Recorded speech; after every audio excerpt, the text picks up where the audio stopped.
बातमी राजकीय विश्वातून.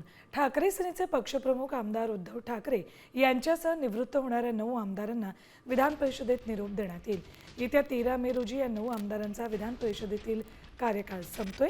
विधिमंडळाचं अर्थसंकल्पीय अधिवेशन सध्या सुरू आहे. या 9 आमदारांचा कार्यकाळ येत्या मे महिन्यात संपतोय, त्यामुळे त्यांचं हे शेवटचं अधिवेशन आहे. त्यामुळे अधिवेशन काळात त्यांना निरोप दिला जाईल.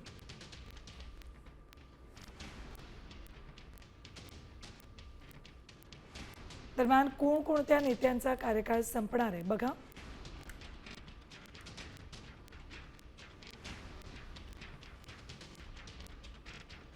उद्धव ठाकरे, नीलम गोऱ्हे, अमोल मिटकरी, शशिकांत शिंदे, राजेश राठोड, रणजितसिंह मोहिते पाटील, संदीप जोशी, दादाराव केचे, संजय केनेकर,